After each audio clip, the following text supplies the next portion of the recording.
Hey, what's up, guys? So today we're going to be checking out the newly introduced Argo Moth. It's the medium salvage ship and the twin to the Argo Moth, which would be the mining version. I'll be giving you a straightforward rundown of its features, specs, and design, but before we get into all of that, let's go ahead and take a look at the available paint options and see what they look like. So timestamps will be down below, and I hope you enjoy.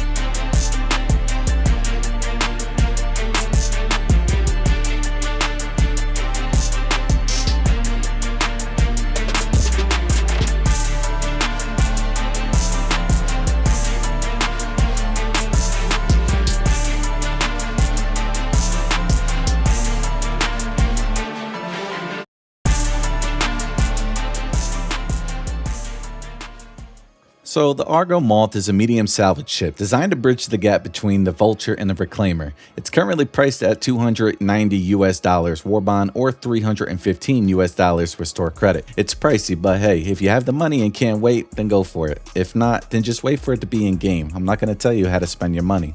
Component wise, it's running a size 3 shield, power plant, and cooler along with the size 2 quantum drive. With 2.6 SCUs of quantum fuel and the stock industrial grade B drive, you're looking to go about 200 GMs before you're running on fumes. For combat, the pilot gets 2 size 2 weapons, while the co-pilot controls 16 size 2 missiles.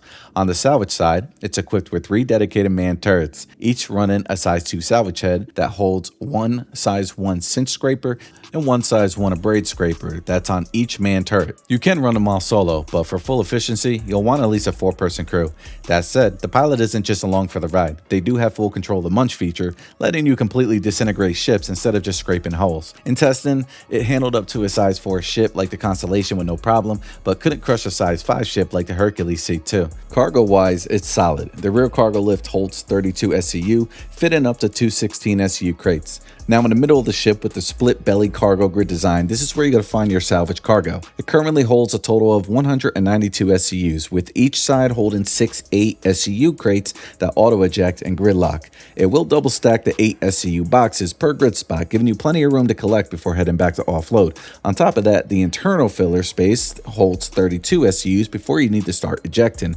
Now I did see on the issue council that CIG is addressing this, and it is a problem because each side of the cargo space supposedly is supposed to hold 32 SCUs separately, so it totals out to 64 SCUs on the internal filler, which will be a nice buff if they do implement that later on. Now let's check out the inside of the ship. Now getting aboard the Argo Moth, you've got 2 ways to get in. Inside on the lower level, you'll see the 2 hallways that lead out to the side-mounted salvage turrets that are parallel on each side of the ship. Each manned turret extends outwards once active. Now going back to the center of the room will be the ladder that brings you up to the main deck. Climbing up, you're greeted with a small dining room area. In that same room is a nice weapon locker setup. It holds 2 primary weapons, 4 sidearms, 2 multi-tools, and even a primary utility slot big enough for a max lift or a salvage repair tool. If you head towards the back of the ship, you'll find a habitation section with 4 separate beds, a bathroom, and 2 suit lockers, making it fully capable of supporting a full salvage crew for longer runs. You know, it'll be nice to have that feature again where your friends can actually log out on your ship like before in the old days, but I don't know. We'll see what happens. Now, heading towards the front of the ship will enter you to the engineering and salvage control room. The ship's components line the walls, where you'll also see the filler panels, 1 on each side of the room. Port side ejects crates on the left, starboard side ejects crates on the right. There's an engineering terminal right in front of the bridge door and a ladder that drops down to the 3rd dedicated manned turret. Finally, stepping inside the bridge, the Argo industrial design really stands out here. I do love this cockpit design. It is one of my favorites. You've got 1 pilot and co-pilot seats up front with redesigned and modernized MFDs across the dash. You have the amplified night vision through the cockpit glass as well, and plenty of exterior floodlights you can toggle on. Now, while sitting in the pilot seat, this is where you can activate the quote-unquote grabby hands, where the 2 large salvage heads extend outwards with active grinders that have an animation while in use of sucking the breeze from ships you end up crushing. Using this system, you can munch the new material called construction pieces. Now that we went over the inside and how the ship looks and the specs of the ship, let's take a good listen to the ship's audio, and I'll do multiple views from internal and external, and let's see how the ship actually sounds.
Now, overall, I actually do really like this ship from how it looks, how it's designed, and also how it sounds. If you're not looking to get into any combat, this could be a good ship for everyday use like exploring, collecting loot, doing small cargo runs, or hell, salvaging any abandoned ships or running the new salvage missions.